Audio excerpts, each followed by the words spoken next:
दोस्तों, सुनाई नहीं देना या डेफनेस जिसको बोलते हैं, उसका एक इम्पॉर्टेंट कारण है बहुत ऊंची आवाज़ में बैठना या रहना।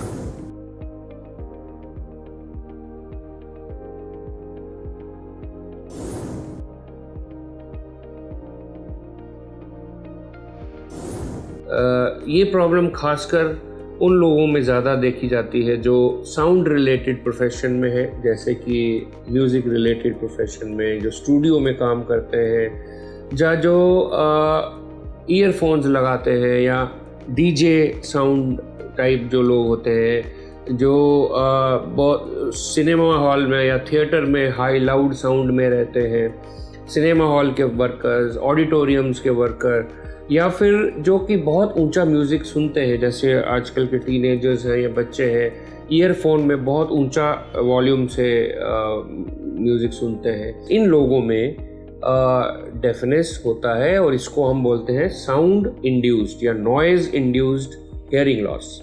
नॉइज़ इंड्यूस्ड हियरिंग लॉस का एक खासियत ये रहती है कि ये बहुत धीरे धीरे बढ़ता है और एक दो फ्रीक्वेंसी ही इन्वॉल्व होती हैं शुरू में, और लेकिन बाद में फिर वो बहुत बढ़ जाता है। इसका डायग्नोसिस करना जो है वो इतना इजी नहीं होता है, लेकिन पेशेंट्स जो अर्ली स्टेज में जो पेशेंट्स होते हैं वो हमें ये बताते हैं कि कुछ आवाज़ें जो है वो उनको डिम सुनती हैं, कुछ आवाज़ें। और एक और कंप्लेंट वो लोग बोलते हैं कि हमें बात समझ नहीं आ रही, कुछ वर्ड्स हमें समझ नहीं आते हैं। तो ये सारे पेशेंट्स में अगर आप हिस्ट्री लेते हैं तो आपको पता चलता है कि ये बहुत ज़्यादा नॉइज़ में ये लोग रहते हैं या ज़्यादा एक्सेसिव ईयरफोन यूज़ इनका है, जिसके कारण ये प्रॉब्लम हो रही है। इन पेशेंट्स में इन्वेस्टिगेशन सबसे इम्पॉर्टेंट जो होती है वो ऑडियोग्राम होता है, हियरिंग टेस्ट होता है, सारी फ्रीक्वेंसीज इनकी हियरिंग की चेक की जाती है। जिस पेशेंट में हियरिंग लॉस होता है नॉइज़ इंड्यूस्ड, वो देखा गया है typically 3-4 to 8 kilo hertz frequencies जो हैं वो इन्वॉल्व होती हैं।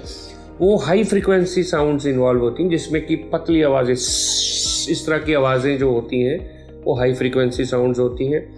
वो हाई फ्रीक्वेंसी साउंड्स जो है वो डिम हो जाती हैं और उसमें एक डिप आती है। कर्व जो ऑडियोमेट्री में जो हम करते हैं हियरिंग टेस्ट, उसके कर्व में एक डिप होती है 4 किलोहर्ट्ज़ या 8 किलोहर्ट्ज़ पे।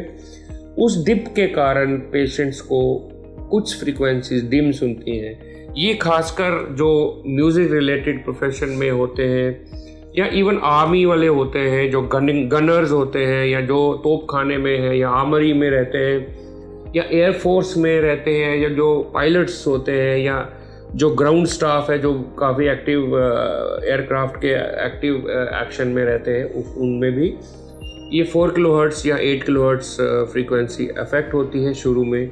और धीरे धीरे अगर नॉइज़ का एक्सपोजर कंटिन्यू चले तो ये प्रॉब्लम बढ़ जाती है और फ्रीक्वेंसीज भी इन्वॉल्व हो जाती हैं। बट मोटे मोटे तौर पे इसेंशली लो फ्रीक्वेंसीज पेशेंट की ठीक रहती है, जिससे कि पेशेंट्स को बातचीत करने में या पास बैठ के सुनने में कोई ज़्यादा प्रॉब्लम नहीं रहता है, लेकिन दूर से बात करने में या कुछ वर्ड्स के समझ आने में प्रॉब्लम होता है। कई पेशेंट्स ये भी हमें बोलते हैं कि हमें डोरबेल नहीं सुनती है या फ़ोन के सुनने में प्रॉब्लम है, बाकी हमारा ठीक चल रहा है। तो ये सारे हाई फ्रीक्वेंसी साउंड्स होती हैं। हाई फ्रीक्वेंसी साउंड्स कम होने से ये सारे सिम्टम्स आते हैं। ये बताना बहुत ज़रूरी है कि ये जो चेंजेस हैं ये परमानेंट होती है और ये रिवर्स नहीं होती है। सिर्फ एक पर्टिकुलर प्रॉब्लम रिवर्स हो सकती है, जो कि इमीडिएट ऑनसेट आपको हियरिंग लॉस हुआ, जैसे कि आप किसी डीजे साउंड में गए या बहुत ऊंची साउंड में गए और आप वापस आए तो आपको लगा कि कान में कुछ साउंड आ रही है और कान बंद हो गया है। इस तरह के पेशेंट्स में रिवर्स होने का चांस काफ़ी, बिकॉज ये टेम्पररी रिडक्शन इन हियरिंग होता है और ये ठीक हो सकता है। बाकी प्रोलॉन्ग्ड एक्सपोजर का जो हियरिंग लॉस है वो रिकवर नहीं होता है। इसीलिए ये कहा जाता है कि जो भी नॉइज़ी एरिया में काम करते हैं, खासकर प्रोफेशनल्स हैं, म्यूजिशियंस, एयरफोर्स, आर्मी, फायरिंग वाले प्रोफेशन में, सबको ईयर मफल्स पहनना चाहिए, प्रोटेक्टर्स पहनना चाहिए, या ईयर डिफेंडर्स बोलते हैं, नॉइज़ कैंसलेशन ईयरफोन्स टाइप कुछ चीज़ें वो यूज़ करना चाहिए ताकि एक्सपोजर जो है वो कम हो।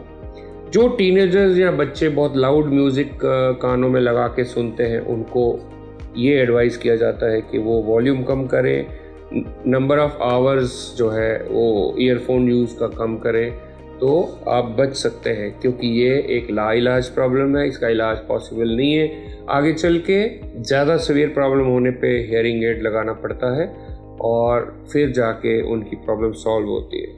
तो ये सारी बातें नॉइज़ इंड्यूस्ड हियरिंग लॉस पे हमने आज करी हैं और इसका टेक होम लेसन ये है कि जो इसेंशियल प्रोफेशंस में नॉइज़ है उसको आप डिफेंडर से बचाएं, और जो ज़्यादा ईयरफोन कंटिन्यूसली या फ़ोन कॉल्स कंटिन्यूसली पे रहते हैं वो इसको अवॉइड करें और रिड्यूस करें, तभी ये बच पाएंगे। Thank you very much.